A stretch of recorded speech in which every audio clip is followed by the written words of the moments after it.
Le han llamado como populista. Le han comparado como Hugo Chávez de Venezuela, con Lula de Brasil, con Evo Morales de Bolivia y aún con Donald Trump. ¿Quién es el auténtico Andrés Manuel López Obrador?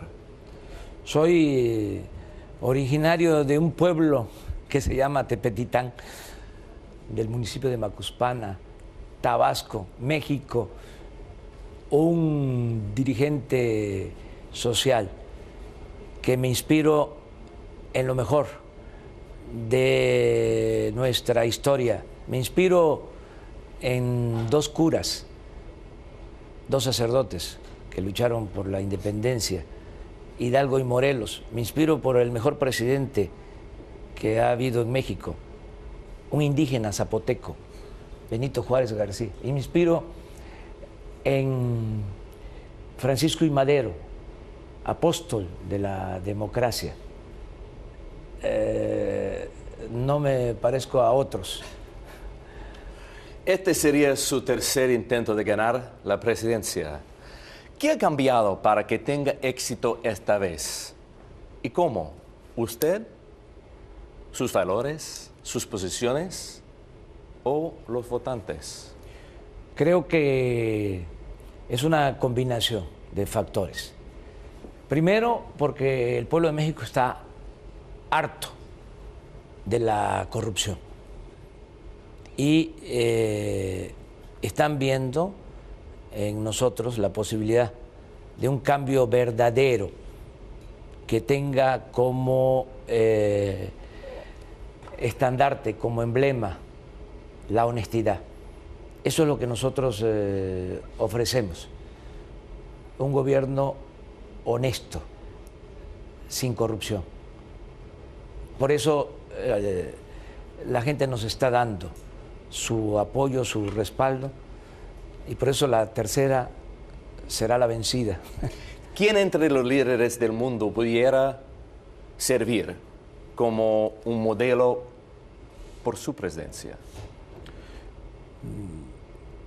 Franklin Delano Roosevelt, un titán de las libertades, que gobernó este país, Estados Unidos, en momentos difíciles, cuando la depresión, y sacó adelante al pueblo estadounidense con una política de impulso a las actividades productivas y de creación de empleo.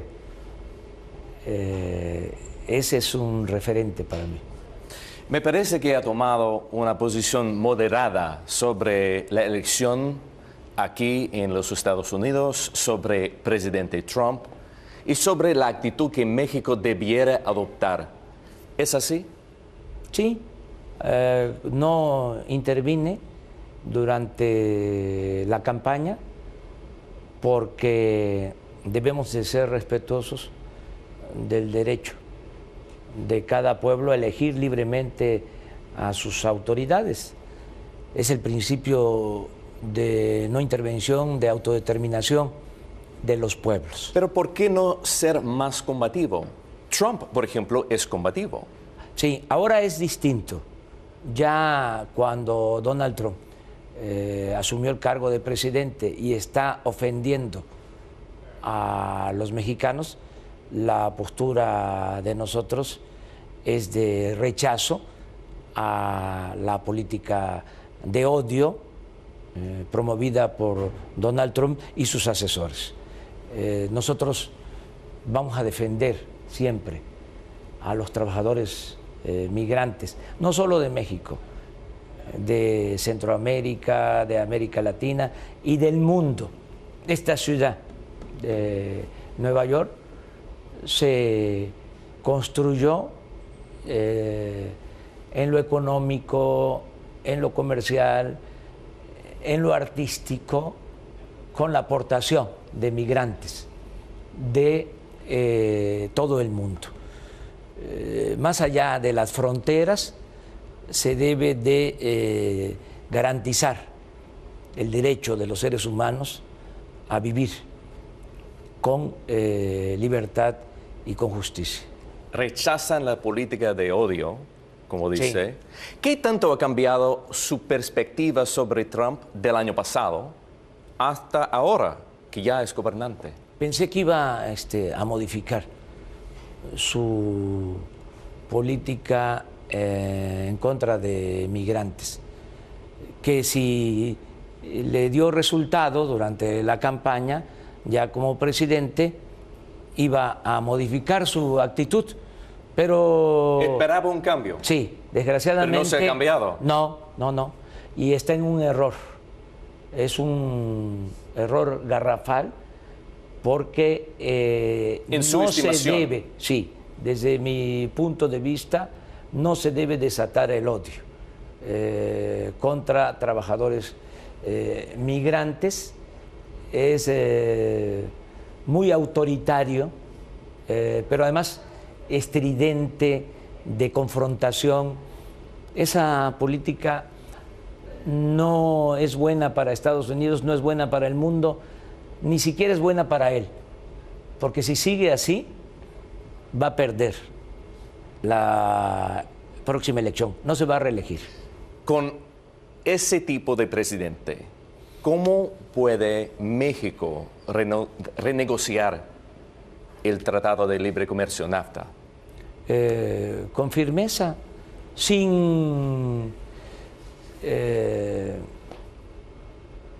faltarle el respeto al presidente de Estados Unidos, Donald Trump, actuar con independencia, con soberanía, porque México no es una colonia de ningún gobierno extranjero. Pero si presidente Trump insiste en imponer tarifas sobre importaciones, ¿cómo debiera responder el gobierno mexicano? Hay que acudir a las instancias internacionales de comercio y presentar denuncias. El gobierno de México, si Donald Trump continúa con su campaña de odio en contra de migrantes mexicanos, cuando se den los cambios, nosotros vamos a acudir a la ONU y vamos a denunciar al gobierno de Estados Unidos por violación de derechos humanos y por discriminación racial. Y lo mismo en el caso de que quieran imponer aranceles y se caiga en una política proteccionista. Acudiremos a instancias internacionales de comercio. Específicamente, México ha declarado que aranceles no son compatibles con libre comercio. Sí, es una contradicción. ¿Es una posición que usted apoya? Sí, yo apoyo de que se tiene que buscar la libertad comercial y no aplicar una política proteccionista e imponer aranceles. Usted ha declarado que México requiere un nuevo modelo económico para fomentar crecimiento, para fomentar desarrollo. Específicamente, ¿cuáles partes del modelo actual no le sirven al país? La corrupción. No es una parte del modelo. Sí. Teóricamente. Bueno, teóricamente, pero en la práctica lo que ha impedido por completo el que haya resultados de la actual política económica ha sido la corrupción que impera, que reina en México. Entonces, lo primero es acabar con la corrupción, ahorrar,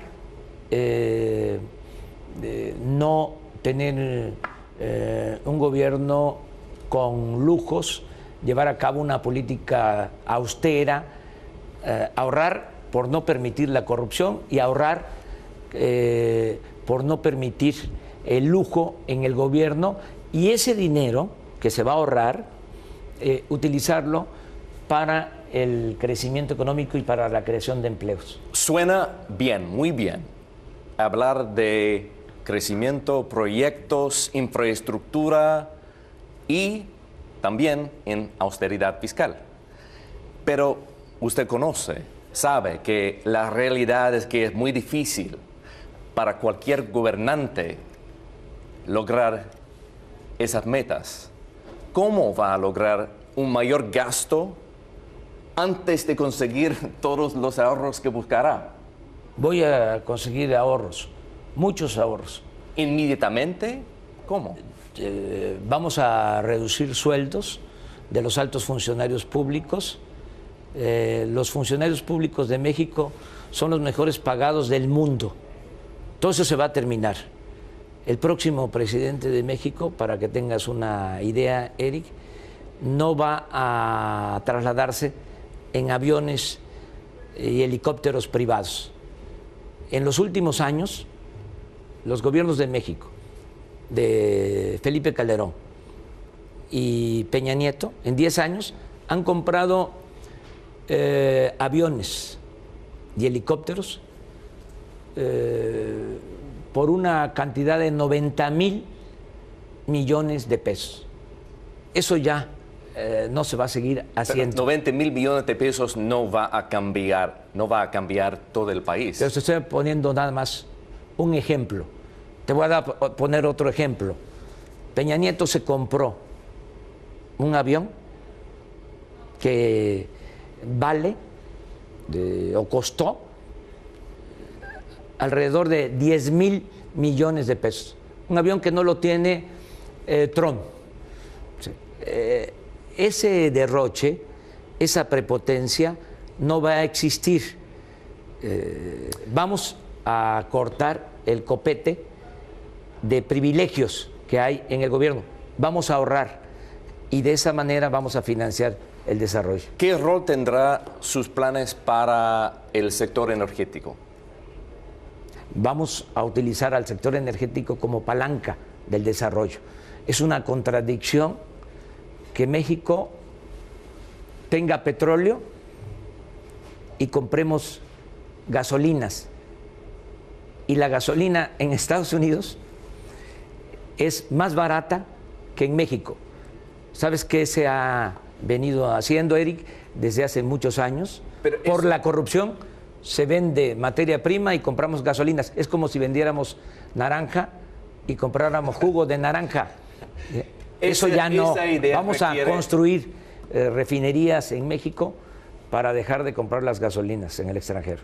Pero esa idea requiere un cambio de la reforma económica. Si es necesario, ¿cómo? Va a haber cambios. ¿Pero qué tipos de cambios? Legales, todos. No va a haber ninguna acción autoritaria. ¿Van a cancelar esas reformas? Vamos a actuar legalmente, primero preguntándole al pueblo de México, porque cuando se impusieron esas reformas no se le preguntó a los ciudadanos. La mayoría de los mexicanos no sabe en qué consisten esas reformas y fueron engañados. ¿Sabes qué les dijeron cuando iban a llevar a cabo la reforma energética? Que iba a bajar el precio de las gasolinas y de la energía eléctrica, y desde luego que no cumplieron. Al contrario, subió el precio. Pero estamos hablando de un cambio de la participación de empresas extranjeras petroleras. Van a tener participación empresas privadas, nacionales y extranjeras. No se puede sacar adelante a México solo con la inversión pública. Se necesita echar a andar los tres motores de la economía: sector público, sector privado, sector social. Inversión pública, privada y social. Entonces, ¿no están considerando nacionalización? No, ni expropiación.